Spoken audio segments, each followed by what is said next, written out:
Assalamualaikum warahmatullahi wabarakatuh. Sobat Bucu sekalian, pengakuan Dede mewarnai kontroversi.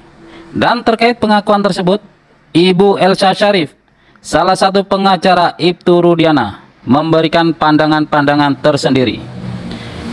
Di situ juga terdapat Bang Ruli Panggabean yang membuat klarifikasi atas pandangan-pandangan Ibu Elsa. Kita simak video selengkapnya.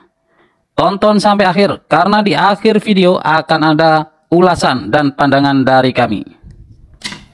Ya begini, soal keyakinan saya kira ya kita serahkan saja sama Tuhan ya.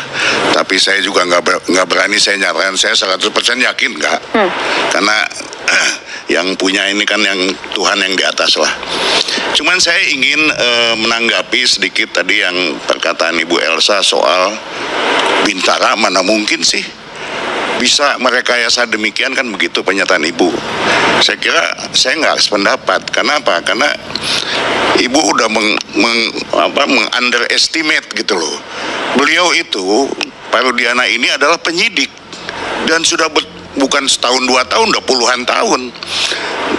Mungkin pengalamannya lebih daripada para perwira remaja. Dia lebih panjang dongengnya untuk kalau soal penyidik dan lain sebagainya. Jadi saya nggak sependapat soal itu. Kemudian juga mengenai soal Rudiana, kembali kepada soal Dede ya. Saya juga tanya pertanyaan itu tadi. Kenapa baru sekarang? Betul, saya juga ada pertanyaan itu. Saya tanyakan langsung, kenapa baru sekarang? Menurut dia, selama 8 tahun ini aman kok, dia kerja kemana-mana nggak ada masalah. Ya. Nggak pernah ada apa-apa gitu. Ketika berita ini viral 3 bulan yang lalu, itulah di titik itulah dia mulai membayangkan, kemudian dia, oh iya ya, itu loh soal penyesalan dan lain sebagainya. Sehingga saya tanya sama dia, Anda ini bikin pernyataan ini, Anda bisa jadi tersangka loh. Hukumannya juga bukan, tadi sudah dikatakan, hukumannya juga bukan sedikit, 7 tahun bahkan 9 tahun bisa. Dia bilang apa? Saya siap untuk menjadi tumbal. Saya yang masuk 7 terpidana itu keluar. Itu jawaban dia. Saya agak merinding. Betul itu, betul katanya. Saya ingin menebus kesalahan saya. Itu jawaban dia. Dan tidak ada perintah yang diterima oleh Dede ya dalam hal ini. Perintah dari siapa ya? Saya kan dia juga datang sendiri kok, bukannya yang diminta dan lain sebagainya. Saya nggak paham soal itu. Tapi yang penting itulah keyakinan dia. Dia ingin menebus kesalahan dia. Walaupun dia masuk ke dalam, dia siap. Itu jawaban dia gitu. Jadi saya sendiri angkat topi untuk sekelas Dede yang pendidikannya SMP. Sekalipun ucapannya sangat berisiko Bang Ruli, karena bisa mempidanakan orang seumur hidup. Ada yang seumur hidup gara-gara kesaksian yang dianggap palsu itu. Itulah yang dia sesali gitu loh. Itu dia sesali karena dia membuat pernyataan ini, kesaksian ini. Makanya dia ingin cabut itu kesaksian itu. Tidak betul itu kesaksian menurut dia. Walaupun risikonya saya yang masuk ke dalam. Saya nggak apa-apa, saya siap katanya. Itu pernyataan dia. Ini yang penting 7 terpidana itu bisa bebas. Apa yang disampaikan Dede tidak main-main, Bu Elsa. Gitu. Jadi itu soal itu ya, Ibu. Kemudian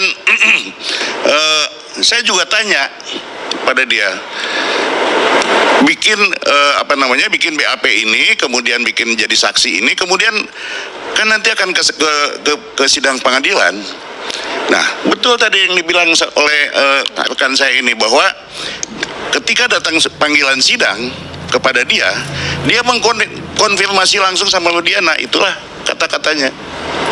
Gitu loh. Lalu kenapa dia mau jadi saksi pada waktu itu? Jadi ceritanya begini. Saya ulang lagi, padahal sebenarnya udah ada gitu ya, tapi ya saya ulang lagi lah, bahwa dia malam itu ditelepon jam 7-an, dia ditelepon oleh Aep, tolong antar saya ke Polres. Itu jawabannya. Ya, dia antar ke Polres. Mau apa? Ya udahlah nanti di sana. Ketika sudah di Polres, barulah dikatakan saya ingin bikin kesaksian tentang anaknya Rudiana yang mati.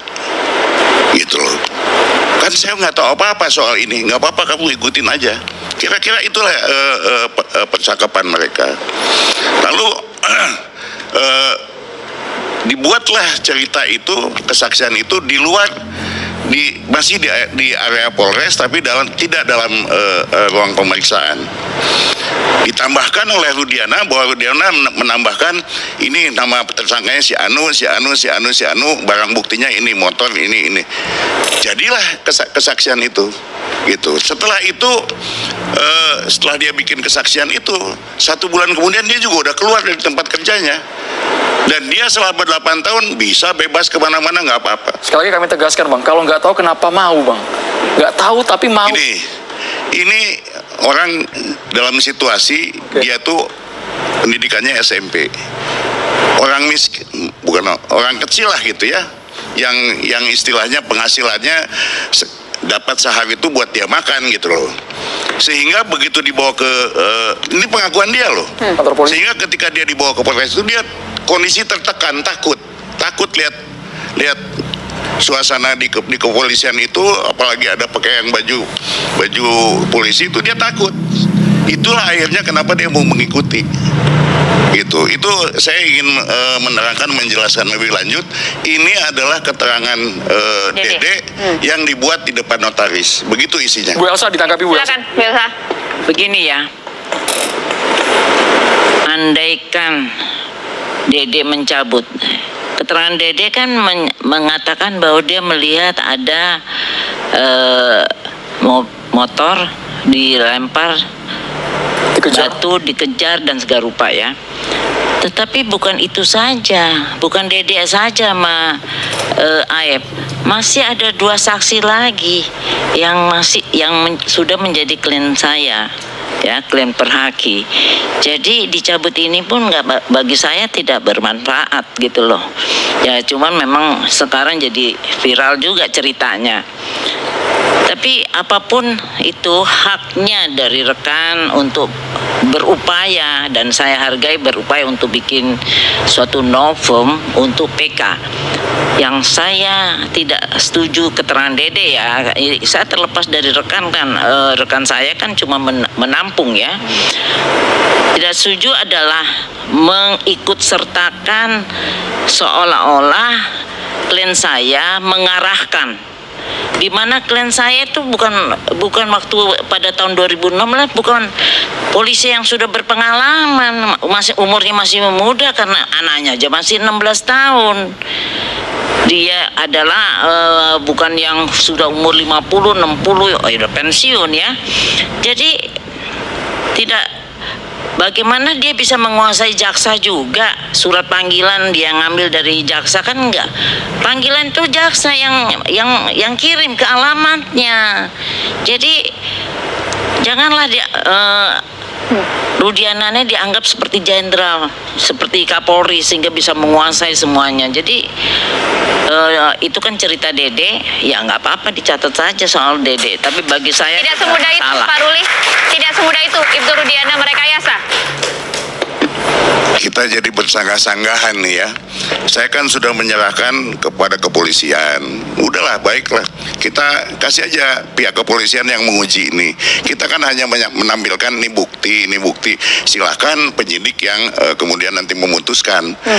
Kan belum tentu juga, Bu. Begini, orang dilaporkan belum tentu juga bersalah kan. Kan masih ada proses itu nanti, iya kan? Jadi, tapi saya ingin ini kondisi yang faktual, yang aktualnya pada waktu seperti apa? Itu yang saya pengen gitu loh. Untuk apa ya? Itu tadi saya mengumpulkan bukti-bukti ini gitu. Jadi kalau ini kemudian menyinggung si A, si B, ya saya minta maaf. Tapi memang itu yang harus saya lakukan demi saya membela klien saya. Terima kasih. Demikian Sobat Buco sekalian. Dari pandangan-pandangan Ibu Elsa, kita bisa tarik kesimpulan bahwa tidak akan masalah jika beliau kehilangan 1 saksinya, karena masih ada beberapa saksi lain yang melihat kejadian tersebut selain Aep. Apakah yang dimaksud itu mungkin Pak Suroto atau siapa lagi? Dan dari analisa liar saya, mungkin ini bisa mengarah ke Mel-Mel atau mungkin bisa ke yang lainnya. Tapi begini Sobat Buco, dari pandangan saya, jika sebelumnya Liga Akbar menarik kesaksiannya dan sekarang Dede juga menarik, yang dua-duanya mengaku diarahkan oleh Ibtu Rudiana.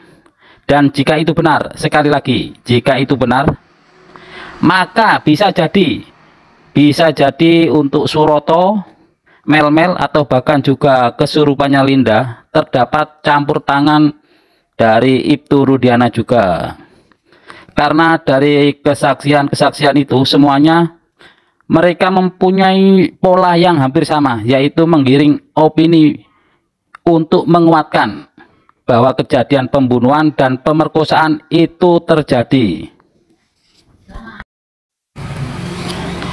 Yang kedua, Sobat Buco, dari pandangan Ibu Elsa tadi, ada statement Ibu Elsa yang menyatakan bahwa janganlah Dede mengikut sertakan Ibtu Rudiana, seolah-olah mengarahkannya. Menurutnya, kliennya bukanlah pejabat atau berpangkat tinggi, jenderal atau kapolri yang bisa powerful untuk mempengaruhi institusinya. Dia juga bukanlah tokoh besar yang berpengaruh yang bisa intervensi ke jaksa dan hakim. Begini Sobat Buco, dari pandangan saya memang benar kliennya tidak akan bisa mempengaruhi semuanya. Tapi dengan sumber daya yang dimilikinya saat itu, dia bisa bermain di pangkal permasalahan. Dia memainkan peran di penyelidikan awal sebelum dia serahkan ke reskrimum untuk disidik. Dia juga mampu untuk memelihara saksi-saksinya meskipun di akhir ada beberapa yang lepas. Dengan kata lain, jika pandangan ini benar, dia telah melemparkan bola salju di awal cerita. Dan bola itu terus bergulir dan membesar sampai di ujung cerita. Mungkin dia memang tidak berada di lapangan lagi, tapi dia bisa menjaga arah larinya bola dengan mengontrol beberapa pemainnya. Demikian Sobat Buco, pandangan-pandangan saya terkait isu terakhir yang berkembang. Itu hanyalah penilaian dan pola pandang saya, bukanlah fakta-fakta kebenaran. Demikian, sekian, dan terima kasih. Wassalamualaikum warahmatullahi wabarakatuh.